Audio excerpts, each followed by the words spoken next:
llevando transformación y restauración a quienes deciden poner su confianza en Cristo Jesús.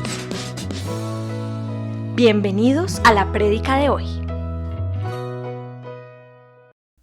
Muy bien, ¿qué lecturas tenemos esta semana? Tenemos Génesis, capítulo 14, tenemos el libro de Jueces, capítulo 4 y 5, tenemos Filipenses, capítulo 2, y tenemos los pasajes del Evangelio de Mateo, Marcos, Lucas, Juan, acerca de la advertencia de la negación de Pedro. ¿Está bien? Esos son los pasajes que tenemos. De esos pasajes vamos a observar dos y nos vamos a dedicar a uno. El pasaje de Génesis, recuerda, haga memoria, combatiendo el Alzheimer. ¿Recuerda usted la lectura del pasaje de Génesis, capítulo 14? A ver, le doy pistas. Génesis 14. ¿Qué pasó con Abraham?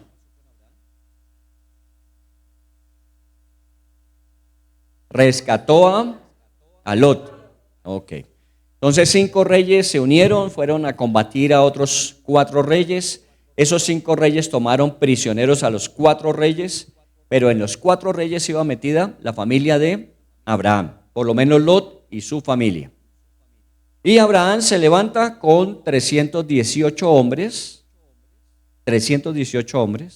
y va y rescata a su familiar Lot y a todo lo que tenía Lot, más aún derrota a los 5 reyes que habían ido a tomar posesión. Ese fue el capítulo 14. Entonces imagínense lo que una persona puede hacer con pocos recursos, pero con el respaldo de Dios. 5 reyes, y los 5 reyes con 318 hombres fueron derrotados. Al final, ¿cómo salió Abraham? Pues salió victorioso, su sobrino fue rescatado, todas las posesiones de Lot fueron salvadas, pero a más de eso, salió con todo un botín, todo lo que había recuperado los 5 reyes. Solo que la intención de Abraham no era quedarse con nada de lo material, que era lo único que le importaba a Abraham en ese caso. Su familia. Hemos estado hablando mucho de eso y en las células de parejas hemos hablado mucho que lo más valioso que uno tiene después de Dios y la vida personal es la familia. Lo más valioso. Y cuando pongo la vida personal antes que la familia es porque si usted no está vivo no puede hacer nada por su familia. Necesita su vida, pero su vida tiene que invertirla en su familia. Es lo más valioso que usted tiene. ¿Qué haría usted por su familia? Bueno, la respuesta del capítulo 14 del libro de Génesis. Si en algún momento su familia se viese en un riesgo, estuviese sometida a alguna situación de maltrato, estuviese secuestrada, usted haría hasta lo imposible por rescatarle. Y de eso se trata. Ahora, normalmente uno dice, pero es que uno no tiene toda la capacidad, los recursos, uno no podría hacerlo. No, sí. Solamente es decidirse a hacer las cosas. Y mucho más cuando se trata de la familia. Y en este tiempo hemos hablado mucho de las generaciones. Y una generación que hay que cuidar mucho hoy día son la generación de los niños. La generación de los más pequeños porque son los más vulnerables. Y no estoy hablando solamente del maltrato físico, de pronto de un abuso sexual, sino estoy hablando de toda la influencia que puede haber a nivel de el conocimiento, a nivel de las ideologías. Eso es lo más fuerte para la vida de los niños y hay que protegerlos. Y la manera de protegerlos obviamente es informarlos correctamente y estar atentos de la información que ellos están recibiendo adicional para hacer los procesos de comparación y exclusión. A veces los papás se preocupan con sus hijos pequeños diciendo, es que lo que les enseñan en el colegio. Bueno, simplemente siéntese, pregunte qué le enseñan en el colegio y contrarreste con lo que usted le ha enseñado en su casa. Ahora, el problema es, ¿le ha enseñado algo en su casa? Porque si no tiene con qué contrarrestar, pues obviamente toda la información vendrá de afuera, no directamente de su casa. Entonces, cuando hablamos de rescatar la familia, comience por sus propios hijos. Y comience con los más pequeños, los más vulnerables. Estamos hablando de los preadolescentes y adolescentes. Es un grupo que estamos trabajando mucho en ellos intencionalmente, porque son las épocas de transición entre bachillerato, universidad y ser profesionales, donde la mayoría de los jóvenes dejan la iglesia. Esa es la estadística más fuerte hoy día. Los jóvenes, cuando pasan del bachillerato a la universidad y la transición finalizando universidad a ser profesionales es cuando finalmente se retiran de la iglesia. Y cuando hablo de retirarse de la iglesia, no es que dejen a Dios y Dios los deja a ellos, sino que de alguna manera hay otras cosas que los atraen, los seducen. Y finalmente, pues la recompensa de eso es vano y pasajero. Lo único que permanece para siempre es lo que Dios pueda traer a sus vidas. Entonces hay que cuidar a nuestros jóvenes en ese proceso de pre y adolescencia. Y finalmente, pues hablamos de los profesionales jóvenes, los profesionales que están asumiendo ese reto y ese desafío de comenzar una proyección de vida que seguramente va a ser lo que enmarque su futuro hasta el final. Porque cuando usted comienza ya como profesional a ser productivo, lo que usted está trabajando es el final de su carrera. Y tiene que ser muy bien planeada de tal manera que cuando llegue al final de su carrera usted pueda decir, no he corrido en vano, no ha sido en vano. ¿Está bien? Entonces, primero, cuidamos la familia y por la familia podemos hacer y debemos hacer hasta lo imposible. Pero pasémonos un poco al libro de Jueces, Jueces en el capítulo 4 y 5, que es donde nos vamos a centrar. Efectivamente, también se trata de una familia. También se trata de una familia. ¿O no? Aquí porque hay algunas caras que cuando empiezan a agacharse es porque no leyeron el pasaje. ¿El pasaje de quién habla? Habla de Débora. Habla de Débora, una juez en la época de 400 años que se llama en la Biblia la época de los jueces. Una juez. Una juez era la máxima autoridad que tenía Israel en su momento. Era la máxima autoridad. Habían salido de la época de los patriarcas, Abraham, Isaac, Jacob, y entraban ahora a la época de los jueces. Solo que esa época es una época bastante difícil porque cada persona hacía como mejor le parecía. Entonces, juzgar en esa época, direccionar en esa época era muy complejo. No sé si usted cuando hace la evaluación de lo que sucede en nuestra ciudad, una de las razones fundamentales por las que muchas veces no cuidamos la ciudad es porque no tenemos una cultura de ciudad. ¿Cierto? Bogotá se dice que es la ciudad de todos y de nadie. Bogotá es la ciudad de todos y de nadie. Entonces no cuidamos porque no tenemos una cultura de cuidado. Efectivamente vivimos, nos beneficiamos, nos quejamos cuando las situaciones se dan, pero de alguna manera si cuidáramos un poco más. No sé si han visto las nuevas estaciones que están colocando para el Transmilenio, para el metro, y cómo se vende bien con puertas. ¿Cuánto durará para que las veamos sin puertas? Eso es cultura de cuidado de la ciudad. Y de alguna manera es muy difícil cuando cada persona quiere hacer lo que le parece. Ojalá tuviésemos una cultura diferente donde cuidásemos lo que es común. En el libro de Filipenses recuerda que habla así, no mirando cada uno por lo suyo propio, sino también por lo de los demás.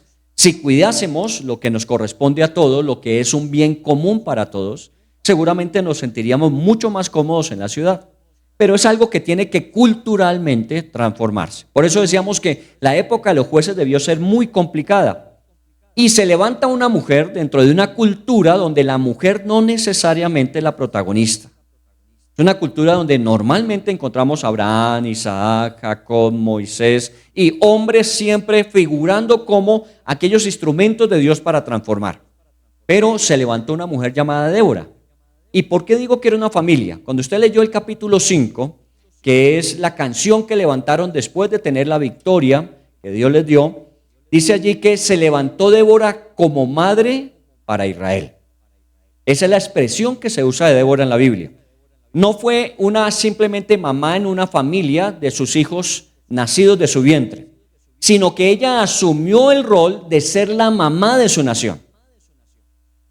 En estos días hablábamos que para una mamá que le toquen sus hijos es lo más delicado que hay. Es lo más delicado, que le toquen sus hijos es lo que nunca usted debiera hacer si no quiere que su vida corra riesgo. Y bueno, ese fue el papel que asumió ella. No solamente era la juez de la nación, no solamente era la máxima autoridad, sino que asumió el rol de cuidar de su nación como si fueran sus propios hijos. Una de las cosas que estamos trabajando con los empresarios de la iglesia con respecto a las empresas que dirigen es que las asuman como si esa fuera la responsabilidad directa de Dios como lo hacemos con una iglesia. A veces los empresarios dicen, pero ¿yo dónde puedo servir a Dios? Tiene el mejor terreno, porque las personas que Dios ha colocado bajo su dirección, las personas que Dios le ha encomendado para que usted cuide de ellas y sus familias, es su propia congregación. Allí es que usted debe hacer ese trabajo de cuidado de Dios para ellas. Entonces, ¿qué papel debe asumir? Pues el papel de papá o el papel de mamá, así como lo hizo Débora. No estamos hablando de paternalismo. Estamos hablando de la posición de padre o madre que responsablemente asume los retos y desafíos. Y cuando es necesario intervenir, interviene. Y cuando es necesario defender, defiende. Esa es la realidad o contexto de lo que estamos viendo en Jueces capítulo número 4 y capítulo 5. Vamos a meternos un poco. ¿Cuál es el trasfondo de esto? ¿Qué es lo que a nosotros nos impide muchas veces actuar? Usted ve que de pronto alguien actúa dañando un bien común. ¿Por qué no interviene usted? La palabra es temor. El temor es lo que muchas veces nos limita a nosotros a actuar cuando debiéramos haberlo hecho. El temor. Y uno da muchas justificaciones. Es que aquí, si usted interviene, el que se mete en problemas es usted. Si usted hace algo a favor de, seguramente a usted lo implican en un pleito y ese pleito lo puede llevar a tener unas consecuencias difíciles. Claro. Cuando de alguna manera eso es lo extraño, eso es lo raro. Pero si fuésemos una cultura que todos cuidamos lo de todos, obviamente todos nos cuidaríamos entre todos y no existiría ese gran temor. Pero este capítulo en particular habla de el temor, que es lo que más nos limita para actuar, el temor. Y no solamente estamos hablando del temor social. Hay temor al fracaso, temor al rechazo, temor a la pérdida, temor a los cambios, temor a los desafíos. Y tengo una lista larga de agentes vendedores del temor. Y seguramente usted tiene los propios, algunos que para usted son mucho más cercanos y a través de los cuales el temor siempre está acechando y en muchos casos interviniendo para que usted no actúe, para que usted se quede quieto. Porque el temor normalmente cuando asume, cuando logra penetrar, lo que hace es que paraliza. Es cuando llamamos el famoso pánico o miedo, que de alguna manera va mucho más allá del temor y nos paraliza para actuar. Muy bien, ¿qué estaba pasando en la época de Débora? Llevaban 20 años con un rey llamado Javín que los tenía azotados. 20 años. Entonces, imagínense una experiencia. Bueno, nosotros nos hemos quejado en estos últimos años de cómo estamos, lo que estamos atravesando. Imagínense, prolongue 4, 5 años, 10 años atrás, otros 3 periodos iguales. 40 años. Bueno, tenemos unas experiencias cercanas como Venezuela, que un régimen que duró mucho tiempo y aún permanece, aunque ya se nota que hay de pronto una posibilidad de cambio. Pero pasa el tiempo y como que nos vamos acostumbrando a las cosas. Pasaron 40 años y esta gente seguía bajo la misma situación de temor y miedo. Javín tenía un gran militar. ¿Cómo se llamaba el militar? ¿Escucho? Sísara. Tome ese nombre porque le voy a preguntarle al final cuál es su Sísara. Sísara es un oficial del cual el rey tiene plena confianza y ni siquiera el rey se mete a decirle a Sísara lo que tiene que hacer. Sísara toma decisiones. Tanto es así que dice que él vivía en otra ciudad diferente a donde vivía Javín. De tal forma que Javín lo que hacía era reinar, pero Sísara era el que llevaba a cabo las conquistas. Y era un personaje que tenía toda la capacidad, me imagino, tanto de liderazgo como la capacidad militar para hacerlo. ¿Cuántos carros herrados de hierro en esa época tenía él? 900. Eso es como si usted dijera hoy día, vamos a salir y yo tengo mi Renault 4, mi Cinca de la época, ¿cierto? Y me encuentro con un Ferrari. Obviamente usted no tiene nada que hacer ahí. La competencia es completamente desmedida. Así era más o menos lo que pasaba. Si usted leyó el capítulo 5, dice, en alguna de las partes de esa canción, dice, cuando se buscaba entre los 40,000 de Israel, no había ni espada ni lanza. Y Sísara tenía 900 carros para la batalla, la guerra. Así que de alguna manera, ¿quién se iba a atrever a sublevarse contra Císara y contra la opresión de estos años que él había tenido sobre Israel? Nadie. ¿Por qué? Porque era una batalla perdida. ¿Quién pensaba así? Así pensaba el más alto oficial del ejército de Israel, Barak.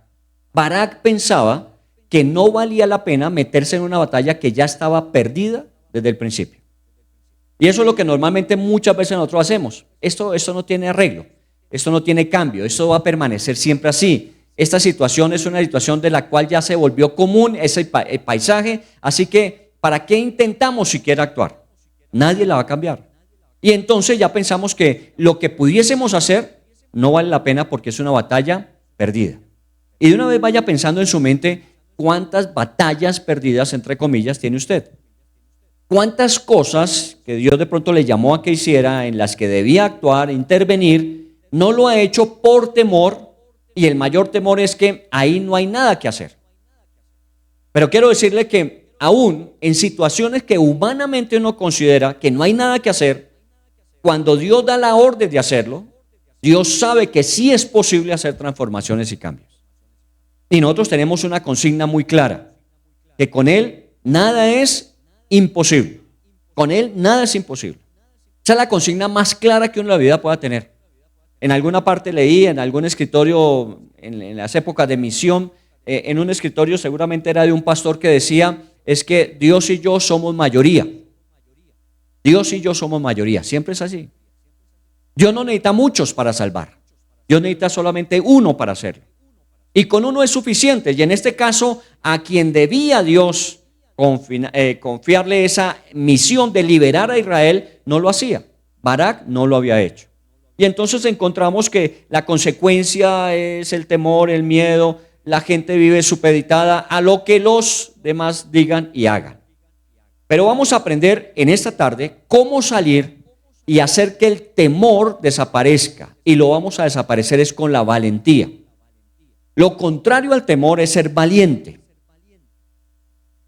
Y entonces, ¿cómo transformar el temor de nuestras vidas en valentía?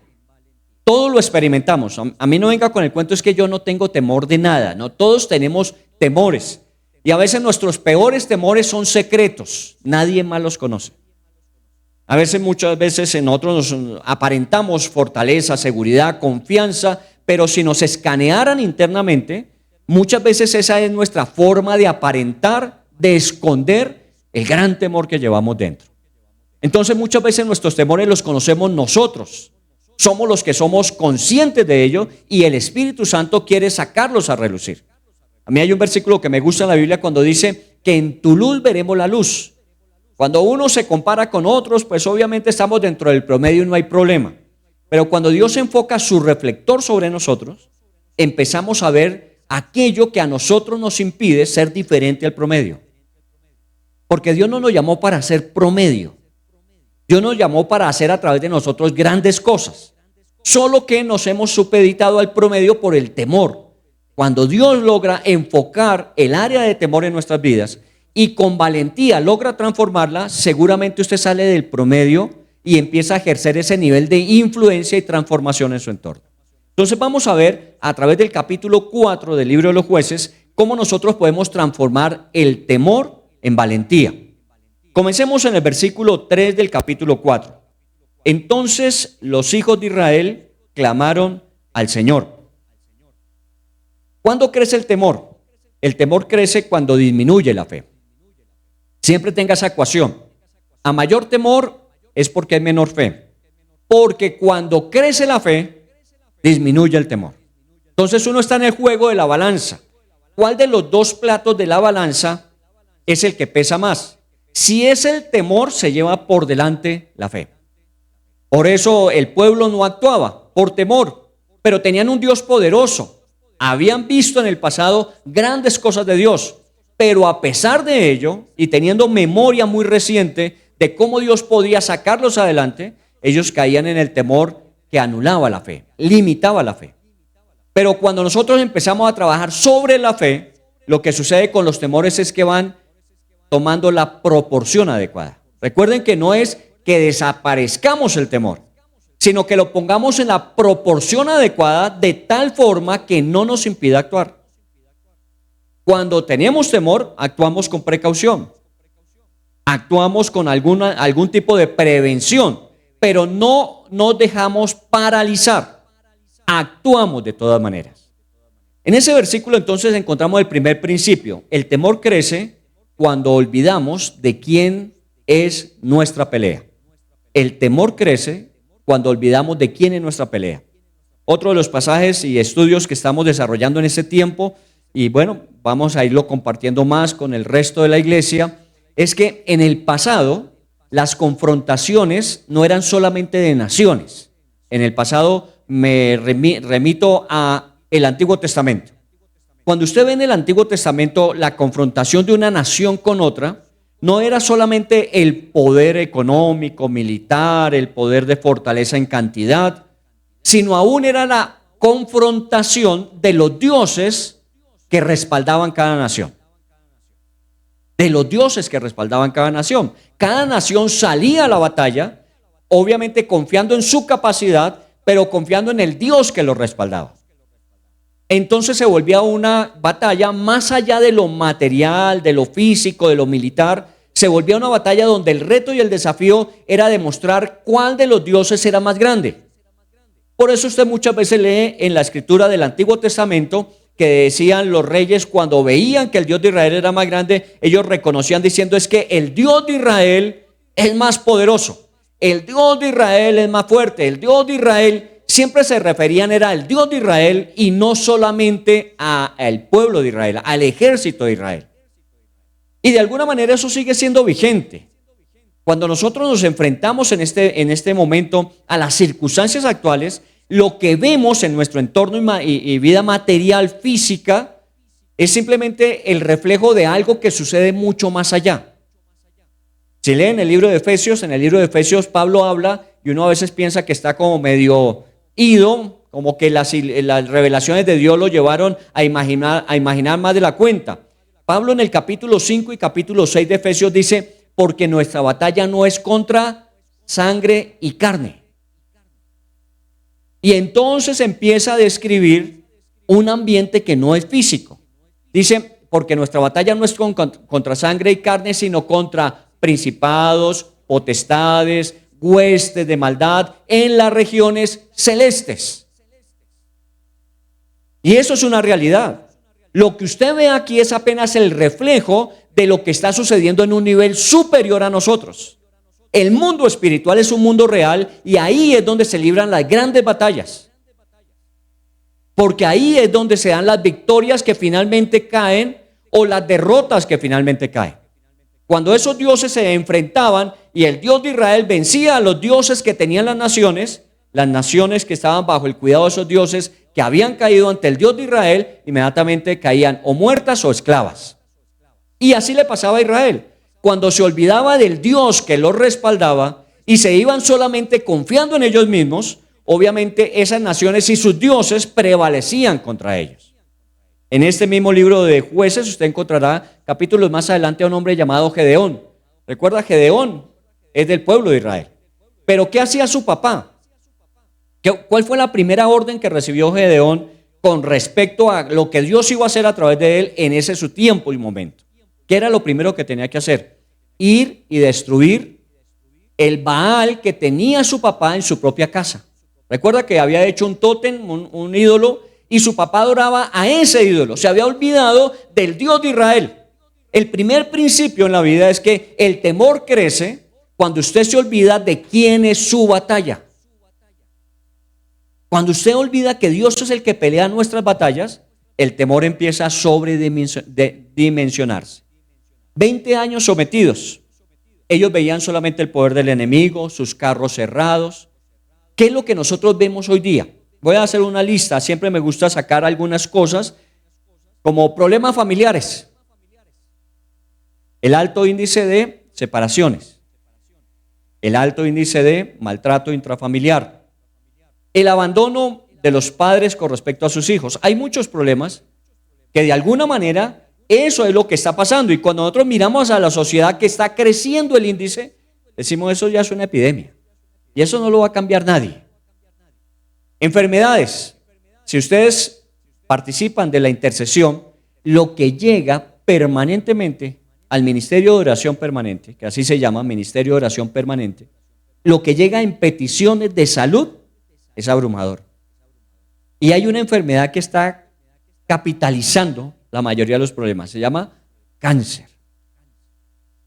Y se volvió una plaga. No hay semana en que uno no se entere de alguien que está sufriendo de cáncer.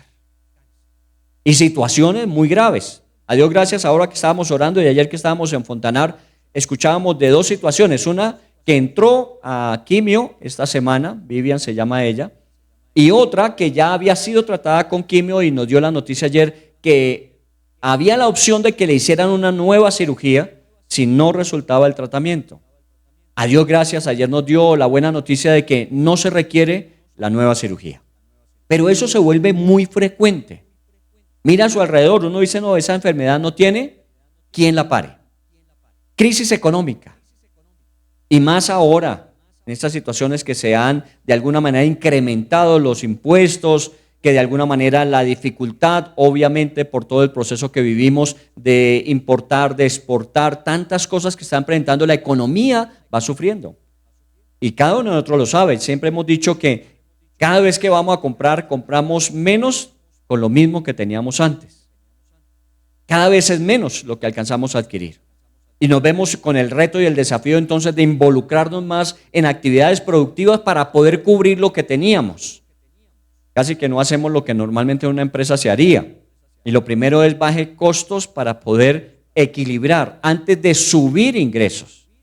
Nosotros salimos a buscar más en lugar de meditar y reflexionar qué es lo que tendríamos que bajar. Qué cosas suntuarias, qué cosas no necesarias son las que estamos de alguna manera involucrando en nuestro presupuesto y haríamos ajustes. Pero es una realidad que todos estamos viviendo.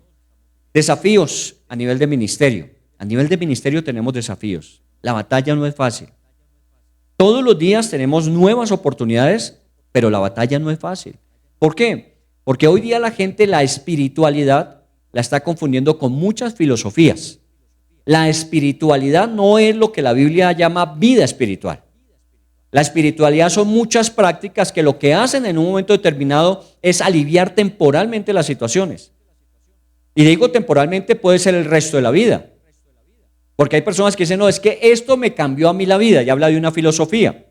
Sí, posiblemente, pero no le ha dado vida eterna. Así que es temporal porque le soluciona su problema actual, pero el eterno no se lo ha solucionado. El único que tiene la posibilidad de las dos cosas, de solucionar la temporalidad y fuera de eso agregarnos la bendición de la vida eterna, es el Señor. Entonces no dejemos de caer en la trampa de decir, bueno, es que hay otras alternativas. No, la única alternativa que incluye una sanidad total en la eternidad es la palabra de Dios y es la respuesta del cristianismo. Y tengo otra más que a veces es más particular, el caso suyo. Y usted se queda pensando, ¿y de cuál va a hablar? Si les hablara del caso particular de cada uno. ¿O no? Yo conozco algunos. Claro, por mi ministerio conozco algunos de los casos, pero el caso suyo, el caso que usted considera que es una situación inamovible en su vida, incambiable, y que de alguna forma empieza uno a acostumbrarse a ella. Y puede pasar 20 o 30, 40 años y se acostumbró. A veces uno ve a la gente cuando dice, y esa condición de vida que tiene, y se siente cómodo en ella. Claro, es que eso es natural.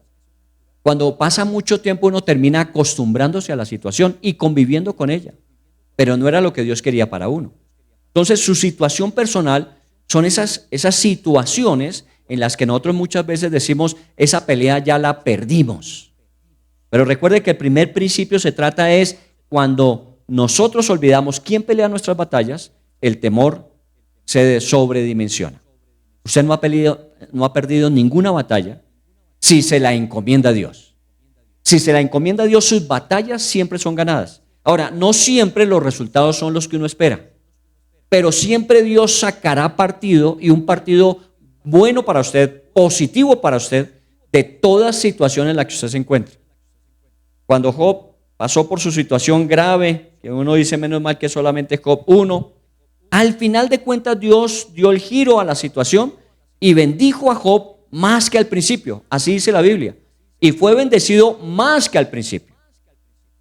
Pero tuvo que pasar por una situación a veces compleja y difícil, solo que esa batalla Dios no la perdía. Dios no ha perdido ninguna batalla hasta ahora. Por eso la suya propia, Dios no la tiene perdida. Puede que usted interiormente diga, no, eso ya no tiene arreglo, eso ya no tiene cambio, eso va a ser así y va a empeorar con el tiempo. No, cuando usted encomienda a Dios, Dios asume y Dios resuelve, porque hasta ahora nada le ha quedado grande a Él. Muy bien, ¿cuántos eran? Dice el capítulo 5, versículo 8, 40,000 soldados en Israel, 40,000 soldados, y no había entre ellos escudo ni espada, dice, en el capítulo 5, versículo 8.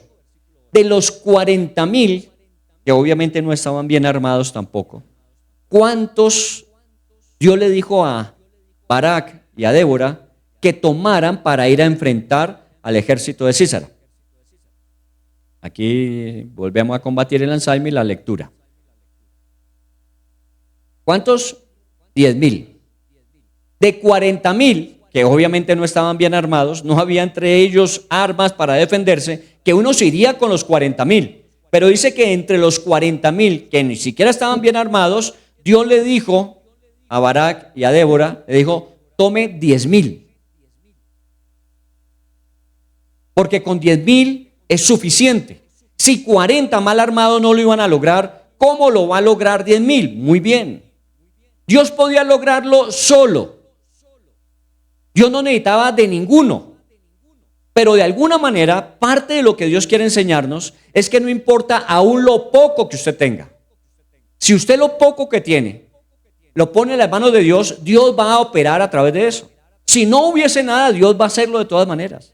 Pero lo importante es que nosotros podamos recuperar que lo que Dios nos ha entregado es más que suficiente para resolver los retos y desafíos que tenemos actualmente. Muchas veces uno dice, es que yo de dónde. Y el Señor empieza a hacer como hizo con la viuda, ¿recuerda? ¿Y qué tiene usted en su casa? Y empieza uno a revisar en su casa, no hablo del lugar donde habita, sino su casa, su vida. Y usted empieza a revisar, y usted empieza a mirar, y hay cosas que usted tiene de pronto guardadas, archivadas, que no está poniendo en ejercicio, no las está poniendo en las manos de Dios, y por eso usted considera que es imposible. Bueno, respuestas como las que he escuchado en estos días de alguien que me dijo, es que perdí mi puesto. Digo, sí, perdiste el puesto, pero nunca has perdido ni la experiencia, ni el conocimiento, ni la capacidad. Esas todavía las tienes intactas. Y tienes que seguir aprovechándolas. Porque uno cree que con la pérdida de puesto perdió todo. No, no perdió todo. Perdió el lugar donde está poniendo en ejercicio lo que usted tiene y lo que usted sabe. Pero lo que usted tiene y lo que usted sabe sigue con usted. Y usted tiene que poner eso al servicio del Señor. Porque con Él somos más que mayoría con lo poco que tenemos. El temor siempre va a magnificar sus problemas. El temor siempre va a tener esa característica que le hace ver más grande el problema de lo que realmente es. Recuerdan que la mayoría de gente vive con el 80% del temor de cosas que nunca sucedieron en su vida. ¿Por qué? Porque el enemigo tiende a eso, a que usted vea más allá de lo que realmente es. Y usted menosprecia lo poco porque usted dice no es suficiente. No, con el Señor no existe eso. El temor pierde fuerza cuando nosotros sabemos que Dios puede utilizar lo poco o lo mucho. El temor pierde fuerza. Empieza a hacer el ejercicio. Siéntese, yo normalmente lo hago en mis citas de edificación o consejería, y es sentarme con la persona y escribir. Escribe, ¿qué tienes? Porque cuando uno empieza a saber lo que tiene, y entonces, ¿qué podemos hacer con eso? ¿Y qué nos haría falta? ¿Y qué es lo que finalmente quisiéramos? Un día aprendí una frase que siempre la utilizo y es, tire el sombrero al otro lado de la cerca. ¿Y eso qué significa?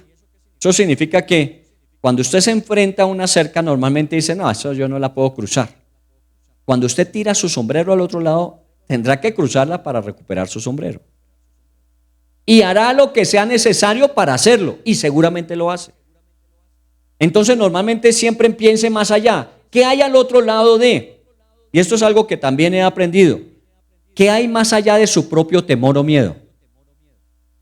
Cuando nosotros tenemos miedo, son unas grandes barreras que se van presentando en el camino. Mire un poco más allá. Mire cuando usted pueda superar sus miedos, sus temores. Mire el lugar donde va a estar y cómo se va a sentir una vez haya vencido esos temores. Y eso le va a ayudar a usted. ¿Por qué? Porque de alguna manera es lo que anhelamos y deseamos, y entonces vamos tras el sombrero. Pero si usted lo que ve detrás de eso es que no hay horizonte, no hay futuro, todo es incierto, todo es incertidumbre, usted ni siquiera se va a atrever a moverse del lugar. Entonces siempre piense más allá del miedo, ¿cómo estaría? Más allá de la situación presente. Si usted puede transformar esa situación, que lo hará con el Señor, ¿cómo va a estar después? Y entonces ahí es donde uno recobra ánimo. Porque hay días en que uno se levanta y no tiene ganas ni de pedalear, ni de moverse. Pero cuando yo recuerdo, es que vale la pena, entonces inmediatamente tomo acción. Segundo paso que vamos a ver más adelante. Dice Romanos 8:31, si Dios contra nosotros, ¿quién contra nosotros? Esto no es solamente para leerlo o memorizarlo, es para poderlo concientizar. Si Dios con nosotros, ¿quién contra nosotros? ¿Sabe por qué me gusta mucho el Antiguo Testamento y no es necesariamente la doctrina? La doctrina está más en el Nuevo Testamento. En el Antiguo Testamento está más la historia. ¿Sabe por qué me gusta más el Antiguo Testamento? Porque el Antiguo Testamento es la evidencia de lo que luego la doctrina nos dice. Puedes confiar en el Señor porque con Él somos vencedores. Y uno dice, pero ¿eso es cierto? Sí, devuélvase al Antiguo Testamento. Y encontrará casos como el de Jueces capítulo 4 y 5. Y miles de casos así, donde Dios, con pocos o con muchos, Dios siempre fue victorioso. Entonces yo puedo decir con toda razón, si Dios con nosotros, ¿quién contra nosotros? Y era lo que decía el pueblo de Israel. Por eso la historia es tan importante. Decía, acuérdense que Dios nos sacó de Egipto, acuérdense que Dios nos sacó del desierto, acuérdense que Dios nos dio la tierra prometida, acuérdense, porque cada vez que recuerdo a ese Dios poderoso, entonces puedo decir, si Dios conmigo, ¿quién contra mí?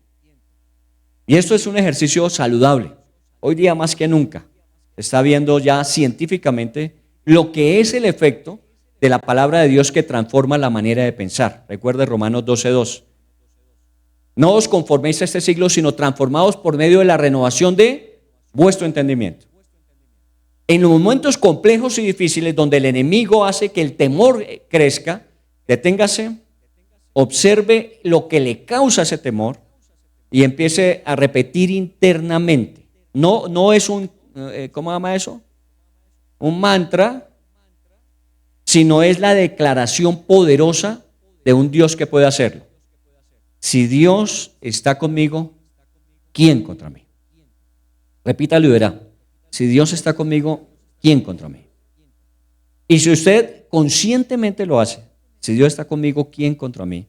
Inmediatamente el temor empieza a tomar su dimensión, su proporción, porque inmediatamente empieza a crecer la fe. La fe viene por el oír y el oír la palabra de Dios. Por eso es tan importante declararla, pero no solamente memorizada, sino reflexionada, interiorizada, al punto que efectivamente Dios conmigo, no hay nadie contra mí. Y Dios va a intervenir, Dios lo va a hacer. Entonces, primer elemento, el temor crece cuando nos olvidamos de quién es la pelea. Su pelea es del Señor. Segundo elemento clave para transformar el temor en valor, en valentía. En el versículo 6 dice, ¿no te ha mandado Jehová, Dios de Israel? ¿Quién dijo eso? ¿A quién se lo dijo? Se lo dijo Débora a Barak. No sabemos si fue que Débora le estaba comunicando a Barak o si Barak ya lo había escuchado y no había respondido o reaccionado a ello. Y entonces Dios utiliza a Débora para recordarle. Creo que ese es más el sentido de la expresión, ¿no te ha mandado Jehová Dios de Israel? Es como decirle a Barak, Dios ya te lo ha dicho y tú no has respondido a eso que Dios te ha dicho. Entonces tengo que afirmar lo que Dios te dijo. Dios te ha mandado. Muchas veces sucede en el caso personal. Por eso nuestra intención de tener una lectura previa para cuando usted venga a la predicación es que usted de alguna manera escuche al Señor antes. Y que cuando usted viene aquí va a escuchar de pronto que Dios va a afirmar lo que a usted personalmente le dijo en esa lectura antes. Porque es que nosotros a veces nos quedamos con la predicación del pastor, lo que el pastor dijo. Y sí, siempre y cuando el Señor sea su pastor. Si el Señor es su pastor, el que le tiene que hablar a su corazón es el Señor. Lo que hace el predicador en un momento determinado es decirle lo que le dijo Débora a Barak. ¿No te ha dicho el Señor qué? Es recordarle lo que Dios ya le dijo a usted. Yo siempre digo que pues obviamente hay gente muy especial y que a veces se acercan a uno a decirle, ¿sabes qué? Dios me mandó a decirte qué. Bueno, póngale cuidado, nunca sobra. Pero siempre concluyo esa conversación diciendo, pero qué tan raro que yo hablé con él esta mañana y no me dijo nada. ¿Cierto? Porque es que hay gente que es especialista en llevar recados. Cuando Dios, si yo hablo con él, seguramente él me dijo, a lo mejor lo que Dios me está diciendo es, mira, te voy a mandar evidencia de que lo que te dije es cierto. Y pum, una persona viene y te dice algo que el Señor ya te había dicho. Eso es lo que en este momento está diciendo Débora. ¿No te ha dicho Jehová que actúes? Entonces el temor se transforma en valor cuando obedecemos a Dios. El temor se transforma en valor cuando obedecemos a Dios. Dios ya le había dado seguramente la orden y Barak la había escuchado, pero el temor lo había detenido. Ahora lo que requería de Barak era obediencia. ¿Ya lo escuchaste? Entonces ve y hazlo. Ahora pues se supone que en ese caso Débora es la juez, la autoridad máxima que le está dando instrucción a su general para que tome acción con su ejército de enfrentar al enemigo. Eso sería una orden directa. Pero lo que le está diciendo es, el Señor te dijo. No es que yo te estoy ordenando que vayas a hacer, sino es que Dios se lo había dicho a ti y tú tienes que obedecerle a Él. Y eso es lo que uno normalmente tiene que hacer. Ahora, en la vida siempre habrá tres tipos de personas y se llama el triángulo dramático. Las personas que viven como víctimas. Hay personas que siempre son víctimas. Es que a mí la vida, es que a mí las personas, es que a mí en mi hogar, es que siempre son víctimas. Hay otros que son salvadores. Los que siempre están diciéndole a los demás lo que necesitan saber, lo que los va a hacer diferentes y lo que los va a cambiar su realidad. Siempre hay salvadores. Pero también hay otros que son los perseguidores. Son los que están diciéndole, es que usted se lo merece. Es que usted, con esa actitud que tiene, es que usted, cuando no asume, es que usted, ese tipo de personas existen, tres tipos. La víctima, el que persigue y el que quiere salvar. Y la verdad es que ninguno de los tres es bueno. Porque a veces el salvador es una víctima disfrazada. A veces el perseguidor es un salvador que quiere mostrar su frustración al no lograr que la persona cambie. Intenta y después dice, no, es que con usted no se puede. Yo lo he intentado muchas veces y con usted no se puede. Esas actitudes no son las correctas. ¿Qué se necesita? En lugar de ser víctima, se necesita ser protagonista. Vuélvase protagonista. Asuma. Pero es que yo no puedo hacer mucho. Haga lo poco que puede hacer, pero asuma. Porque si no, usted siempre va a necesitar un salvador. Y siempre van a haber salvadores. Y los salvadores, una de las características es que lo hacen a usted dependiente de él. No, usted tiene que asumir. Entonces usted tiene que volverse protagonista de su propia vida. Usted tiene que asumir. ¿Qué hacemos con el perseguidor que siempre está juzgando y condenando? No, vuélvase un animador. Anime a la gente. Yo he cambiado mucho la palabra motivar, porque motivar siempre requiere un motivo. Yo más bien hablo de inspirar, que inspirar es transmitir un aliento. Usted tiene que volverse una persona que aliente a la gente, aún en sus errores, en sus equivocaciones. ¿Quién no lo ha cometido? ¿Quién no ha cometido un error en esta vida? Todos lo hemos cometido. Lo que necesitamos es que de alguna manera haya una oportunidad. Pero cuando las oportunidades se presentan, siempre aparece el perseguidor que le dice, pero usted nunca va a lograrlo, usted nunca va a poder. Usted siempre será igual, usted cometerá los mismos errores toda la vida. ¿Sabe qué necesita ahí? Alguien que le diga no, ¿sabes? Yo sé que puedes hacerlo. Y si te esfuerzas, lo puedes lograr. Y si confías en Dios, Dios te va a ayudar. Ese es el animador. Y no necesitamos ser salvadores. En lugar del papel del salvador, lo que nosotros necesitamos en un momento determinado asumir es el papel de acompañante. Acompañe, no salve. Usted no le cambia la vida a nadie, pero usted sí lo puede acompañar. ¿Qué es el discipulado? El discipulado es un acompañamiento. El líder no es el que le resuelve la vida al discípulo. La vida al discípulo se la resuelve es el Señor. Lo que el acompañante hace es que le ayuda a que se mantenga en el ritmo, en el paso, para que Dios vaya interviniendo. Y llegará un momento en que el discípulo le va a decir al líder, ¿sabe qué? Ya no lo necesito. Ahí es cuando realmente se prueba si la intencionalidad del líder era ser un acompañante o convertirse en ¿qué? Un salvador. Porque inmediatamente el líder le va a decir, no, usted no puede todavía. Usted tiene que seguir confiando en mí. Usted tiene que seguir dependiendo de mí. No. Usted simplemente es un acompañante. Y cuando esa persona pueda coger ritmo y pueda depender de la fuente, suéltelo. Y que más bien empiece a pensar que se vuelva un acompañante de otros. Eso es lo que llamamos un discipulado de multiplicación. Entonces, en este caso, Barak sabía lo que tenía que hacer, pero no lo estaba haciendo. Necesitaba un acompañante. ¿Qué fue lo que le pidió Barak a Débora que hiciera? Un acompañante. Digo, mire, sí, ya me había hablado, pero es que a mí el miedo con Císara, la verdad es que no podemos con él. Pero yo voy si usted me acompaña. Mire la palabra que usa. Si usted me acompaña. Usted podrá hacer muchas grandes cosas si encuentra quien se para a su lado y dice, yo lo voy a acompañar. Y ese es el discipulado. El discipulado es decirle a la persona, yo te voy a acompañar. Sí, hay unos grandes retos, hay unas grandes batallas, pero tú las vas a librar y vas a salir adelante. Porque Dios te ha dicho lo que Él ha prometido acerca de ti. El que comenzó la buena obra, la perfecciona. Pero yo me vuelvo acompañante. Y Débora le dijo, está bien, yo lo voy a acompañar. Si necesitas eso voy a hacer. Débora no le dijo, ¿sabe qué? Quítese de ahí, yo lo hago. Pudiendo hacerlo.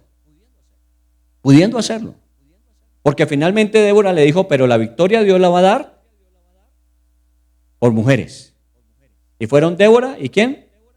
Y Jael. 2 mujeres. Nunca esa batalla estuvo en cabeza de Barak, pero Barak necesitaba vencer sus propios miedos. Y hubo una mujer que se puso a su lado para decirle, tranquilo, cuando nos portamos valientes y empezamos a obedecer, el miedo baja sus proporciones. En el discipulado, tengámoslo en cuenta, necesitamos acompañar para que los miedos que la gente maneje bajen a su nivel de proporción y empiece a crecer la fe de tal manera que ellos puedan lograr lo que Dios les ha dicho. La pregunta de Débora siempre va a revelar lo mismo. Uno no necesita dirección, porque dirección la tenemos clara.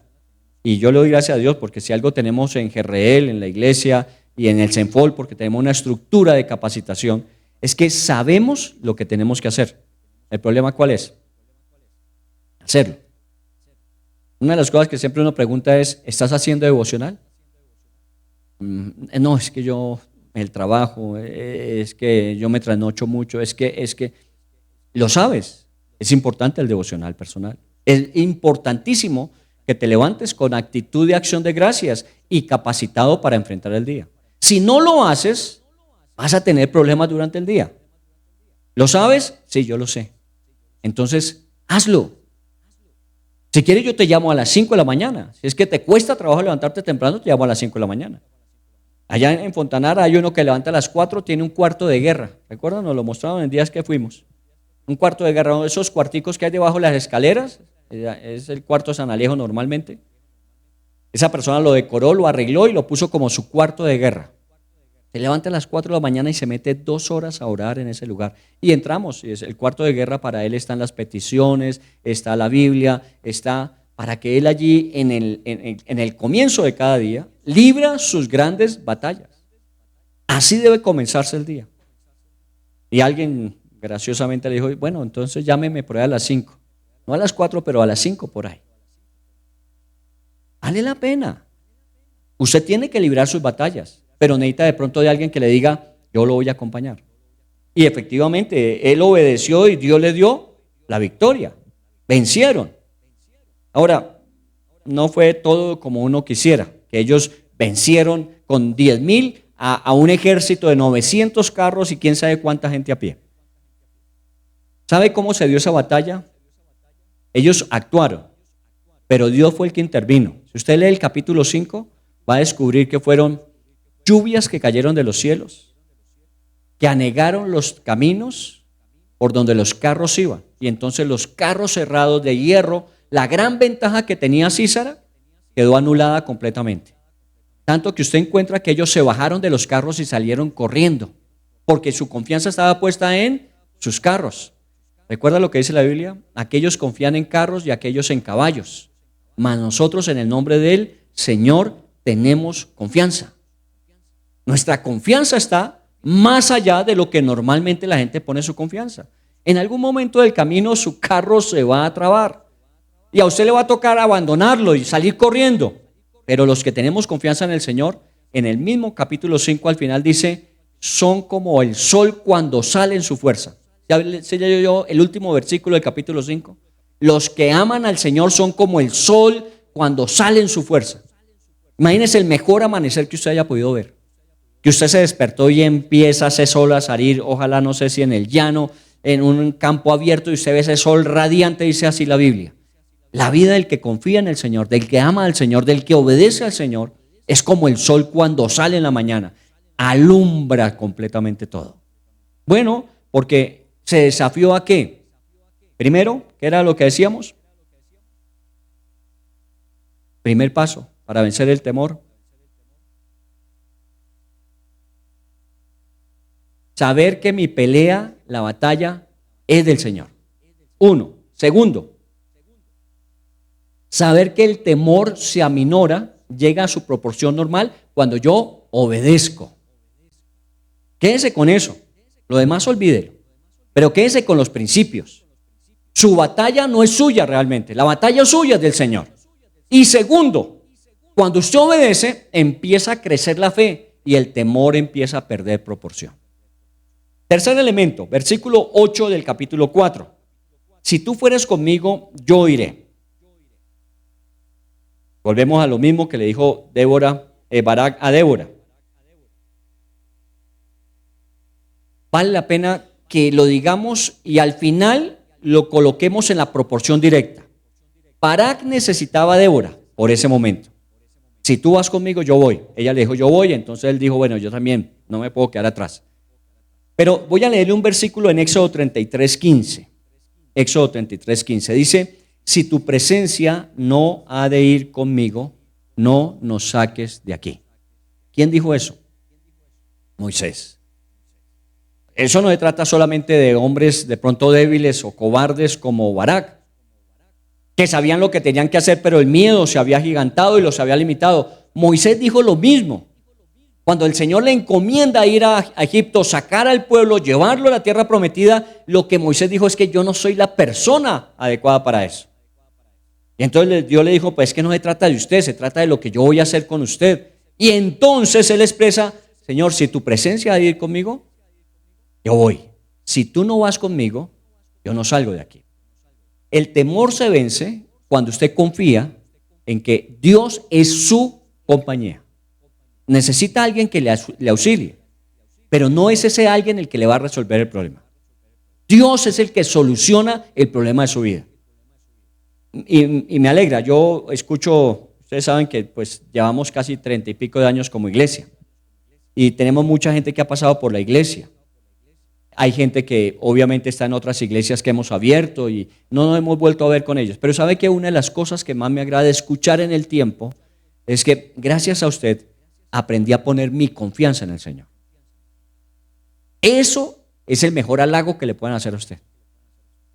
Débora no estaba para sacar siempre pecho diciendo, se da cuenta es que si no fuera por Débora, ¿quién sería Barak? No, qué bueno que la persona puede decir, ¿sabes qué? Me ayudaste en su momento, pero yo aprendí a colocar mi confianza en que la presencia de Dios va conmigo, porque un día Débora ya no va a estar con usted. Si usted pone su confianza en alguien, llegará el día en que ese alguien de pronto ya no esté con usted. ¿Y qué va a suceder entonces? Si esa persona no está con usted, usted no se va a sentir alentado para seguir. No, esa persona se fue y usted sigue adelante. Por eso aún en el liderazgo, hay veces personas que me dicen, no, es que fulano de tal se fue y yo ya no quiero con nadie y yo, bueno, si quieres seguir solo, sigue solo. Ya por lo menos sabes lo que tienes que hacer. Pero a veces uno necesita a alguien a su lado que le esté diciendo, aquí estoy contigo. Esa persona se fue.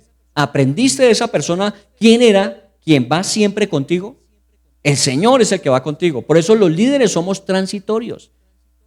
Agradezca a Dios por los líderes que tiene.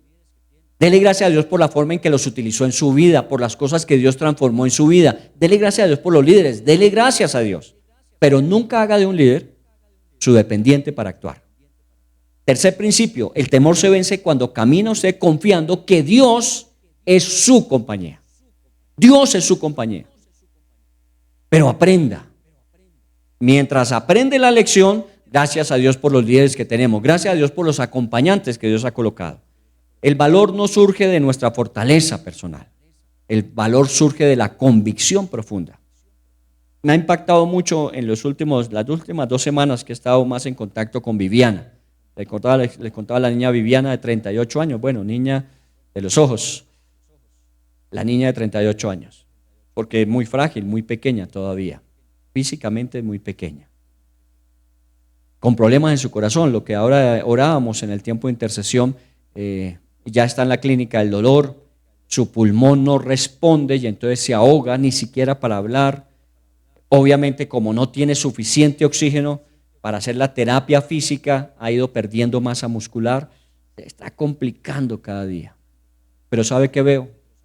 Que su confianza y su fortaleza en el Señor permanece.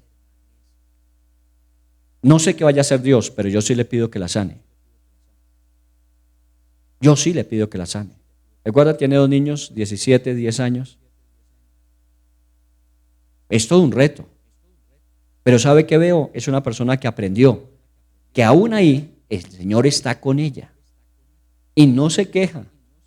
El día que fui a visitarla, créame que yo decía, hay uno que se queja por cualquier cosa. La estaban llevando de la cama a donde está la recepción de la enfermería, que eso es unos 5 o 10 pasos, y el gran esfuerzo para poderlos dar. Y los daba, y regresó, y estuvo hablando, y estuvo diciendo, no, yo confío en el Señor, y le estoy pidiendo que me ayude, el dolor es muy grande, me tienen con morfina, con parche de morfina para el dolor, pero confío en el Señor. Eso es lo que yo necesito para seguir adelante siempre. Personas que retan aún mi propia fe. Porque es que tener fe cuando todo está funcionando bien, eso es fácil. Tener fe cuando las cosas no están marchando, cuando en lugar de ver que uno va saliendo, resulta que va mermando, eso es fe. Por eso, acompáñame a orar por ella. Ella está escuchando en ese momento. Aún donde está. Lo único que puede hacer es eso, escuchar. Y está escuchando. Y ella sabe que estamos orando por ella. Y sabe que nos unimos al sentir de ella. De que Dios le devuelva su salud plena y el día que Dios lo haga, compartirá el testimonio. Y disfrutará de sus 2 hijos en el resto de la vida que Dios le dé. Viviana, en el nombre de Jesús oramos desde aquí. Y nos unimos los que estamos presentes en este lugar y seguramente gente que nos está acompañando virtualmente para decirle a Dios que restaure tus pulmones, que sane tu corazón y que devuelva la fuerza a tu vida. Y lo hacemos en el nombre de Jesús, porque sabemos que nuestra fuerza no viene de nuestra capacidad física, sino de saber quién está con nosotros hoy. Amén. Muy bien, entonces tercer principio que tenemos es el temor se vence cuando sabemos que no caminamos solos, sino que la presencia de Dios va con nosotros. Vámonos al cuarto principio, versículo 14.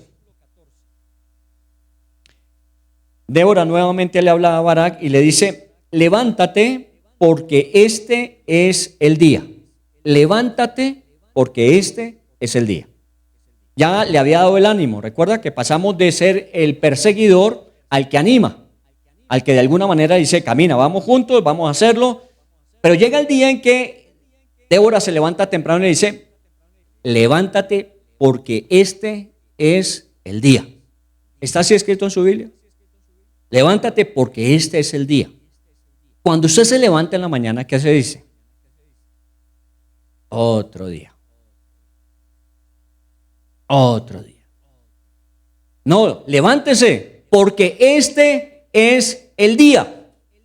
Uno necesita eso.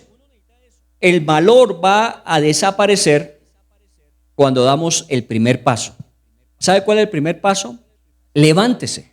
Mire, solo el hecho de levantarse, actitudes, y vuelvo a decir que Dios tiene razón cuando dice lo que dice.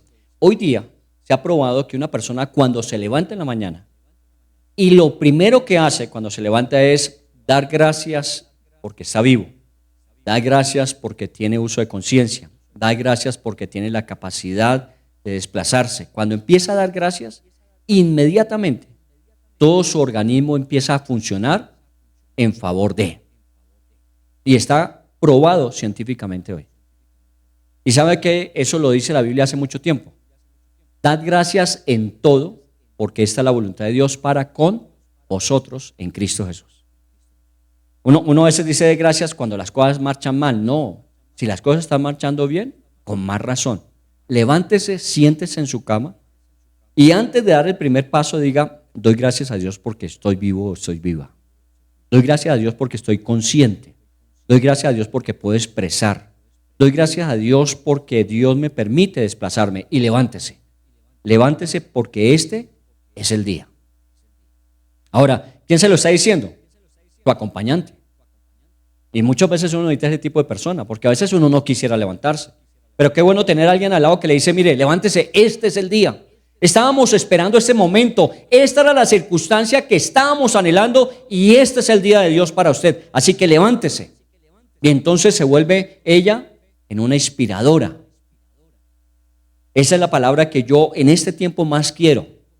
Inspirar a la gente. ¿Sabe por qué? Porque la gente está desalentada, abatida, triste, angustiada. Quiero inspirar. ¿Y sabe qué es inspirar? Transmita el aliento suyo. Porque la Biblia dice que Dios dio aliento de vida y el hombre fue un ser viviente. Mientras tanto era pura carne y hueso. Lo había hecho. Y Dios sopló, inspiró aliento de vida. Mucha gente vive solamente, existe, pero todavía le falta ese aliento de vida, sea un comunicador de vida. Este es tu día. Es el momento de dejar de analizar tanto, y le hablo a los flemáticos, a los melancólicos, a los perfeccionistas. Somos especialistas en decir, todavía no. Medimos, calculamos, hacemos planes, todavía no está perfecta. Nosotros somos así, los flemáticos, los melancólicos y los perfeccionistas somos así. Si no todas las condiciones son favorables, no actuamos. ¿Sabe qué dice Proverbios? El que espera condiciones perfectas no sembrará jamás. Hay que levantarse, este es el día. De pronto no parece ser, pero este es el día.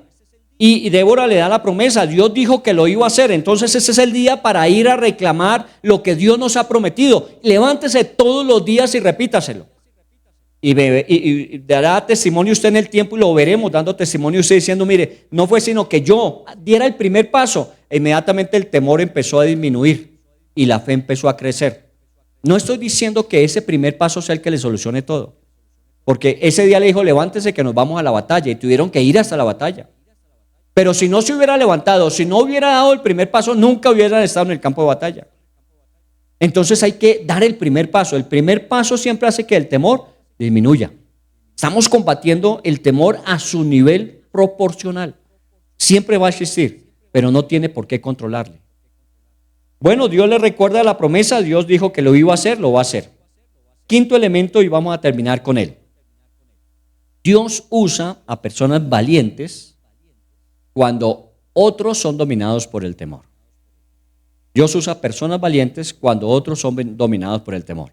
Ya Barak está saliendo de su experiencia de temor, actúa, ustedes saben que él de todas maneras fue, la batalla se libró, ganaron, Barak persiguió a Sísara, ¿recuerdan? Él hizo lo suyo, pero vayámonos un poco más atrás y pensemos en Dios usando personas valientes. Usando personas valientes. ¿A quién usó Dios para dar finalmente ese día la victoria? A Jael, a Débora, no a Barak. Bueno, llegaría el día en que Barak aprendiendo a dominar sus temores, venciera sus propias batallas. Pero ese día la batalla fue de dos mujeres. Mientras que Barak estaba temeroso, miedoso, justificando, Débora se levantó y se volvió, ¿qué? ¿Qué les dije al principio? Mamá para Israel. Se metieron con sus hijos y ella no se iba a quedar quieta. Se levantó en una cultura, recuerden, en una cultura donde predomina el liderazgo de los hombres. No estoy vaticinando nada para mañana, no vayan a pensar que... Pero a veces hay que definir, los hombres si no asumen, las mujeres tienen arrestos para hacerlo. Y esta se lo probó. Y una más todavía, Jael. Cuando Sísara ya salió corriendo y venía perseguido por Barak, llegó hasta su campamento. Y ella lo recibe, lo atiende, él le pide agua para beber, está supremamente cansado, ella le brinda leche, le brinda su carpa, su tienda y lo acuesta. Y cuando lo acuesta, toma la estaca y toma el martillo y clava a Sísara contra el piso. Bueno, a algunas no les gustan esas escenas. Cortemos esa escena y repitamos 2 de Crónicas 12:2, 12:9. 2 de Crónicas 12:9. Bástate mi gracia, porque mi poder se perfecciona en la debilidad. Bástate mi gracia, porque mi poder se perfecciona en la debilidad. Lo que normalmente nosotros podíamos decir era una mujer débil, se convirtió en una valiente. No hay persona que pueda decir yo soy tan débil que Dios no pueda actuar. No, Dios dice bástate mi gracia, porque mi poder se perfecciona precisamente en ti. Y aparece a lo último, ella no es de las que va a la batalla, ella está esperando que la batalla se libre y que venga la victoria. Y resulta que Dios se la trae a la puerta de su casa. Una mujer débil. Pero Dios le trae la victoria a su casa. Dios es el Dios de mi gracia y me es suficiente su gracia para mis victorias. Dígaselo, Dios es mi gracia y mi gracia es suficiente en Dios para las victorias. No hay victoria que yo no pueda tener en el nombre del Señor. Dios busca personas dispuestas. Él no viene a buscar personas capaces, personas dispuestas. Conclusión de conclusiones: un pueblo atemorizado, un pueblo vencedor, un enemigo poderoso, un enemigo derrotado, 20 años de opresión, eran 20 años de opresión, 40 de liberación. La fe y la obediencia vencieron el temor. 4 conclusiones. A mí me gusta sacar conclusiones para decirme, me llevo esto. Era un pueblo oprimido, ahora es un pueblo libre. Era un enemigo poderosísimo, ahora es un enemigo vencido. 20 años de opresión, van a disfrutar de 40 años de libertad. Y la fe y la obediencia pusieron al temor en su lugar. ¿Qué es lo que Dios espera? Aún para mañana y lo que vendrá. Temor, miedo, angustia, incertidumbre. La fe. Nuestra confianza, hemos orado es por eso. Estamos esperando que Dios nos permita ver cosas maravillosas en el país. ¿Cómo lo va a hacer? No sé. ¿Cuáles van a ser los resultados de mañana? No lo sabemos. Lo que sí sabemos es que Dios va a intervenir. Y Dios va a encauzar, Dios va a llevarnos otra vez a disfrutar. Pero no se trata de simplemente resultados políticos, sino que una nación, cuando se vuelve a Dios, cuando se apega a Dios, cuando hace dependencia del Señor, se vuelve una nación fuerte. Y eso es lo que necesitamos como iglesia. Ya no necesitamos quejarnos más, ya necesitamos asumir. Hoy estábamos haciendo compromisos, lo que dijo Aleja es cierto y se lo propongo. Esta semana agregue a su agenda normal una actividad extra donde usted vaya y acompañe a alguien, ayude a alguien, visite a alguien, llame a alguien, aconseje a alguien. Haga algo adicional esta semana. Sé que habrá muchas cosas. De pronto usted me dice, no, yo tengo muchos discípulos y tengo muchos grupos. Bueno, muy bueno. Pero ¿sabe qué? Eso es lo que normalmente hace. Haga algo más. Eso le va a exigir un poquito más a usted. Pero eso que exige de usted hace que sus miedos y temores se reduzcan. Porque usted va a empezar a ver cómo la fe toma ventaja. No hay nada que el Señor no pueda cambiar. No hay situación que el Señor no pueda modificar. Así que vamos a orar, vamos a darle gracias a Dios. ¿Cuál es tu Sísara de hoy día?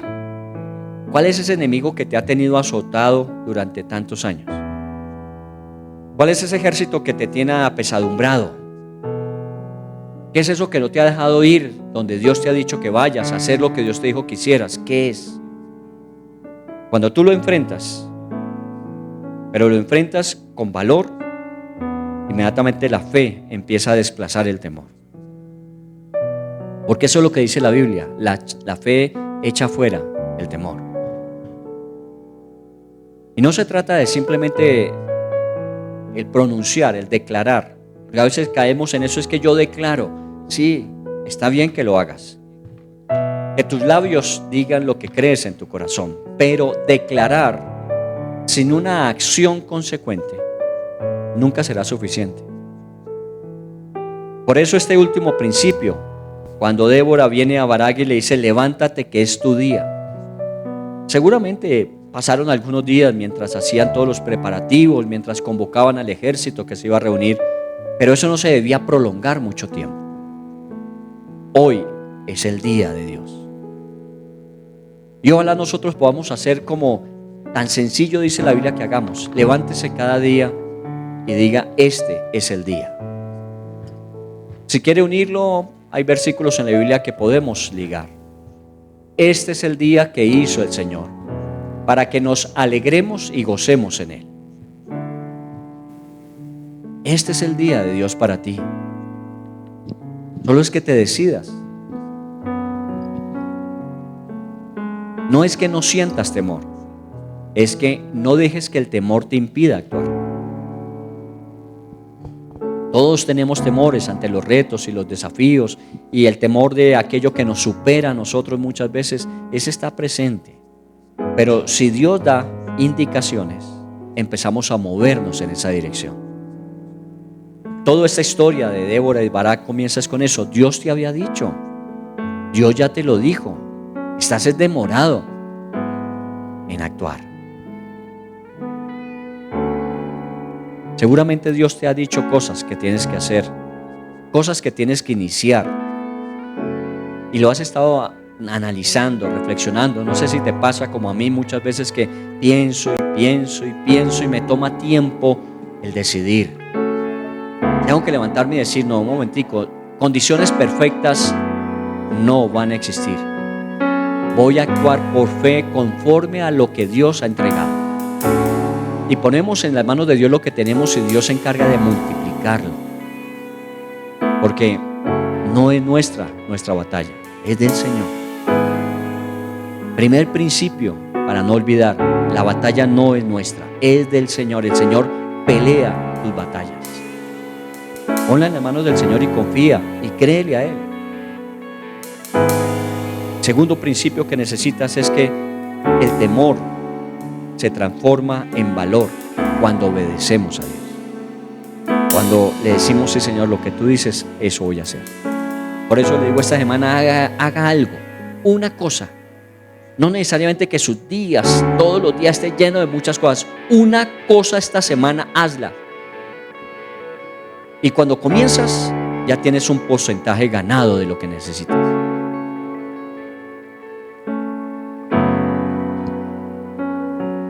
El tercer principio que tienes que recordar es que el temor se vence cuando caminamos confiados de que el Señor está con nosotros. Si tú no vas a ir conmigo, no me saques.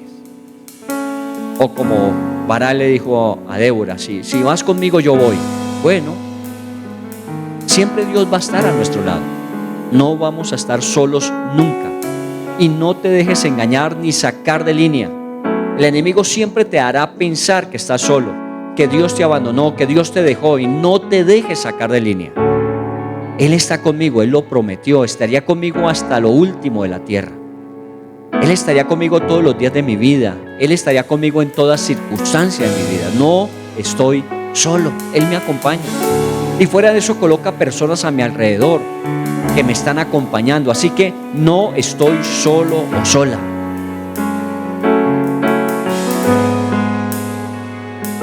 El temor se vence cuando sabemos que Dios camina a nuestro lado. Y el valor, esa valentía que Dios demanda de nosotros, empieza a crecer cuando damos el primer paso.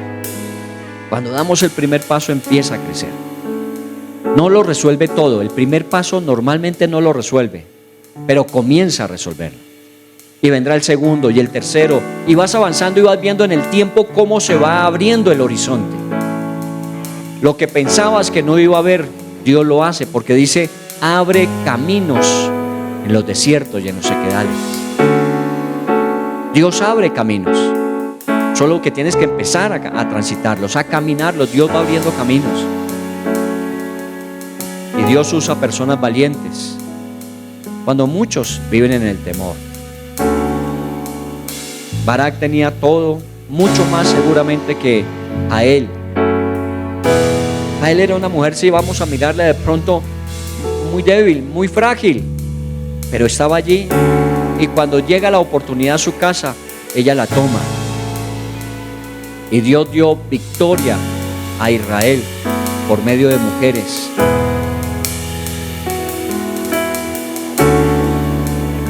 Decídase, decídase. Venza ese temor, ese miedo. Venza esos limitantes. No se deje frenar más por ellos. No es mañana que se resuelve tu vida. Tu vida se resuelve ahora, cuando defines y decides. Tienes que pelear tus batallas. Cuando decides obedecer a Dios. Cuando decides que no estás solo, que estarás siempre con Él y alguien más estará a tu lado. Cuando decides dar el primer paso, ahí se resuelve tu vida. No la resuelven las elecciones de mañana. Dios es quien guía tu camino. Dios es quien orienta tus pasos. Ve mañana ya lo que tienes que hacer, y que Dios nos dé victorias, y que Dios nos permita celebrar y poder decir: Dios es un Dios grande, porque está con nosotros todos los días de nuestra vida. Afuera el temor, afuera el miedo. No hay lugar para ellos en nosotros. La proporción normal, mínima que debe haber, pero no me va a controlar, no me va a dominar, no me va a impedir actuar. Bendito sea el nombre del Dios poderoso que tenemos. El Dios que pelea nuestras batallas. El Dios que no ha conocido la derrota. El Dios para el que no hay nada que sea imposible.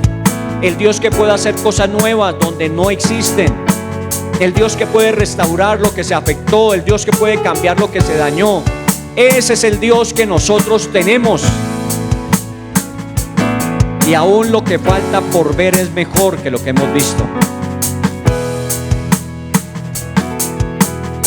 Dígaselo al Señor en su corazón. Recuérdelo en su mente. Póngalo en práctica en su vida. Esta nueva semana de junio, la primera que vamos a comenzar de junio, empecemos a vivirla intensamente. Dígaselo con esta canción al Señor, que refleje su sentir de corazón. Cántela sacándola del corazón, no de su mente, no solamente expresándola con palabras. Sáquela de su corazón.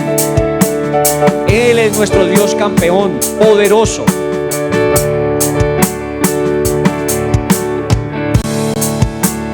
Todos necesitan amor que nunca falla.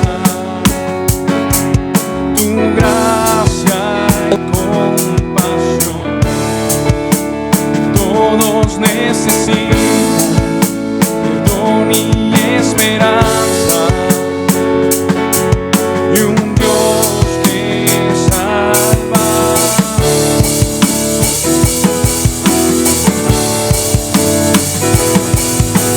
Cristo puede mover montes, solo Dios puede salvar. Mi Dios puede salvar por siempre, autor de salvación. Jesús la muerte venció, Él la muerte venció.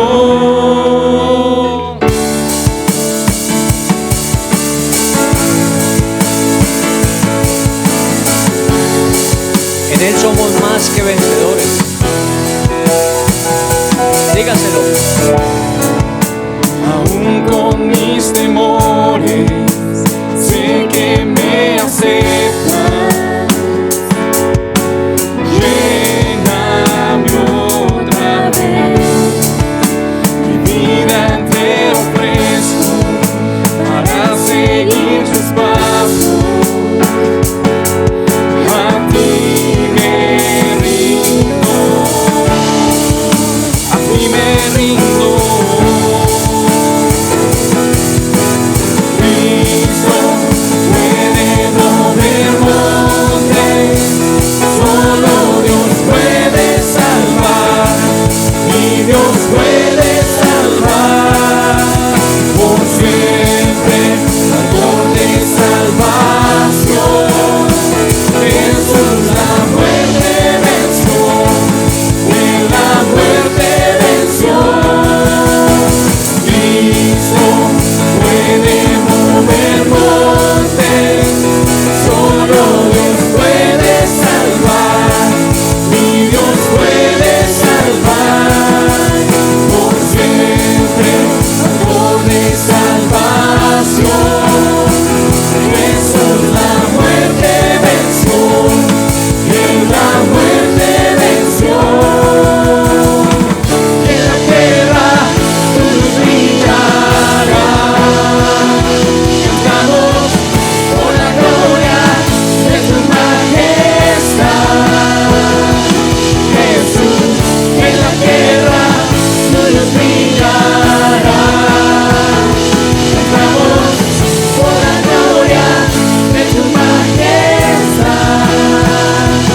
Jesús, en la tierra tu luz brillará, cantamos por la gloria de tu majestad. Jesús, y en la tierra tu luz brillará, cantamos por la gloria de tu majestad.